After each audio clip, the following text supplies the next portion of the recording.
Excel Techno School, Guruvayanakere, Venur. Admission open now. ಸಚಿವ ಸಂಪುಟ ಪುನರ್ರಚನೆ ನಡುವೆ ಸಚಿವ ಬಿಜೆಡ್ ಜಮೀರ್ ಅಹಮದ್ ಖಾನ್ಗೆ ಸಂಕಷ್ಟ ಎದುರಾಗ್ತಾ ಇದೆ. ಸಚಿವ ಸಂಪುಟ ಪುನರ್ರಚನೆ ಅಂತ ಹೇಳ್ತಾ ಇದ್ದಾರೆ. ಅದರ ಬಗ್ಗೆ ಚರ್ಚೆ ಆಗ್ತಾ ಇದೆ. ಈ ನಡುವೆ ಜಮೀರ್ ಅಹಮದ್ ಖಾನ್ಗೆ ಸಂಕಷ್ಟ ಎದುರಾಗುವ ಸಾಧ್ಯತೆ ಇದೆ. ಜಮೀರ್ ವಿರುದ್ಧ ಸರ್ಕಾರಿ ವಾಹನ ದುರ್ಬಳಕೆ ಆರೋಪ ಕೇಳಿ ಬಂದಿದೆ.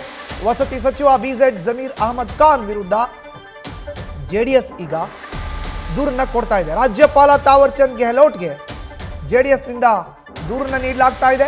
ದೂರು ನೀಡಿದ್ದ ಜೆಡಿಎಸ್ ಪ್ರಧಾನ ಕಾರ್ಯದರ್ಶಿ ಪ್ರದೀಪ್, ಜಮೀರ್ ಅಹಮದ್ ಖಾನ್ ಅವರು ತಮ್ಮ ಆಪ್ತನಿಗೆ ಕಾರು ನೀಡಿ ನಿಯಮವನ್ನು ಗಾಳಿಗೆ ತೂರಿದ್ದಾರೆ ಅನ್ನೋ ಆರೋಪ.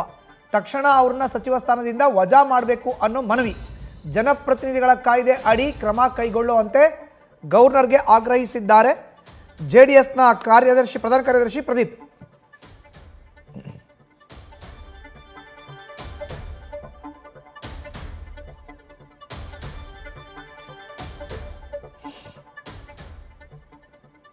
ನೋಡಿ, ಈ ಹಿಂದೆ ವಸತಿ ಸಚಿವ ಜಮೀರ್ ಅಹಮದ್ ಖಾನ್ ತಮ್ಮ ಆಪ್ತರಿಗೆ ಹೇಳಿ ದುಡ್ಡು ಕಾಸಿನ ವಿಷಯಕ್ಕೆ ಸಂಬಂಧಪಟ್ಟಂತೆ ಮಾತನಾಡ್ತಿರೋದು ಒಂದು ಕಡೆ ನೋಡ್ತಾ ಇದ್ದೀವಿ. ಇನ್ನೊಂದು ಸಚಿವರ ಆಪ್ತ ಆತನನ್ನು ನೋಡ್ತಾ ಇದ್ದೀವಿ. ಇನ್ನೊಂದು ಕಡೆ ವಾಹನ, ಸರ್ಕಾರಿ ವಾಹನ, ಇದು ಗವರ್ನಮೆಂಟ್ ಆಫ್ ಕರ್ನಾಟಕ, ಅದ್ರ ಮೇಲೆ ಬರೆದಿದೆ.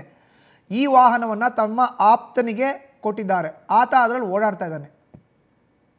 ಸೊ ಈ ಮೂರು ದೃಶ್ಯಾವಳಿಗಳನ್ನು ನಾವು ತೋರಿಸ್ತಾ ಇದ್ದೀವಿ. ಈಗ ಜೆಡಿಎಸ್ನ ಪ್ರಧಾನ ಕಾರ್ಯದರ್ಶಿ ಪ್ರದೀಪ್ ಅನ್ನೋರು ಗವರ್ನರ್ ತಾವರ್ ಚಂದ್ ಗೆಹ್ಲೋಟ್ ಅವ್ರಿಗೆ ಸಚಿವ ಬಿಜೆಡ್ ಜಮೀರ್ ಅಹಮದ್ ಖಾನ್ ಅವರ ವಿರುದ್ಧ ದೂರನ್ನು ಕೊಟ್ಟಿದ್ದಾರೆ. ತತ್ಕ್ಷಣದಿಂದಲೇ ಜಾರಿಗೆ ಬರುವಂತೆ ಅವ್ರನ್ನ ಸಚಿವ ಸ್ಥಾನದಿಂದ ವಜಾ ಮಾಡಬೇಕು ಅಂತ ಆಗ್ರಹಿಸ್ತಾ ಇದ್ದಾರೆ.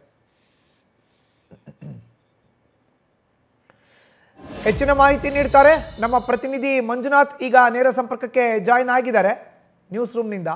ಮಂಜುನಾಥ್, ಜಮೀರ್ ಅಹಮದ್ ಖಾನ್ ವಿರುದ್ಧ ಈಗ ಗವರ್ನರ್ಗೆ ದೂರಿನಲ್ಲಿ ಉಲ್ಲೇಖ ಆಗಿರುವಂತಹ ಅಂಶಗಳನ್ನು ವಿವರಣೆ ನೀಡೋದಾದ್ರೆ. ಮಧುಸೂದನ್, ಏನು ಸಚಿವ ಜಮೀರ್ ವಿರುದ್ಧ ಈಗ ರಾಜ್ಯಪಾಲರಿಗೆ ಮತ್ತೊಂದು ದೂರು ಸಲ್ಲಿಕೆ ಆಗಿರುವಂಥದ್ದು.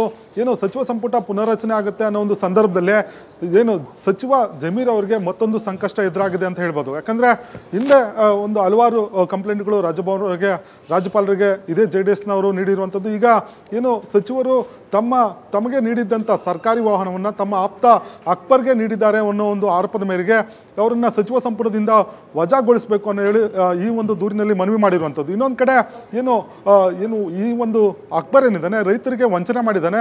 ಅವನು ರೈತರಿಗೆ ಕೋಟ್ಯಾಂತರ ರೂಪಾಯಿ ಹಣವನ್ನು ಕೊಡಬೇಕಾಗಿತ್ತು.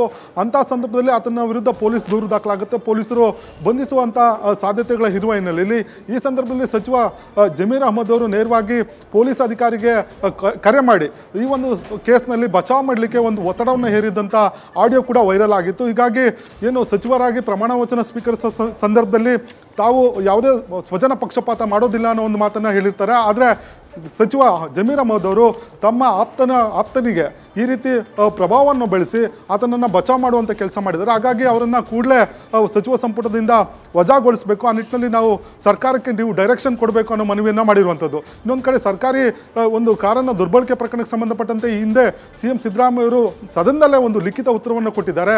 ಈತ ಯಾರು ಅಧಿಕಾರಿ ಅಂದರೆ ಕಾರನ್ನು ಬಳಸಿದ್ರೆ ಆತನ ವಿರುದ್ಧ ಕ್ರಮಕ್ಕೆ ಸೂಚನೆ ಕೊಡ್ತೇನೆ ಅನ್ನೋ ಮಾತನ್ನು ಹೇಳಿದ್ರು. ಆದರೆ ಇಲ್ಲಿವರು ಕೂಡ ಕ್ರಮ ತೆಗೆದುಕೊಂಡಿಲ್ಲ. ಹಾಗಾಗಿ ಎರಡೂ ಪ್ರಕರಣಗಳಲ್ಲೂ ಕೂಡ ಕೂಡಲೇ ಸರ್ಕಾರಕ್ಕೆ ತಾವು ನಿರ್ದೇಶನ ನೀಡಬೇಕು, ಸಚಿವ ಸಂಪುಟದಿಂದ ಜಮೀರ್ ಅವರನ್ನ ವಜಾಗೊಳಿಸಬೇಕು ಅನ್ನೋ ಒಂದು ಮನವಿಯನ್ನು ಈ ದೂರಿನಲ್ಲಿ ಮನವಿ ಮಾಡಿರುವಂಥದ್ದು. ಮಧುಸೂದನ್, ಧನ್ಯವಾದ ಮಂಜುನಾಥ್ ನಿಮ್ಮ ಮಾಹಿತಿಗೆ.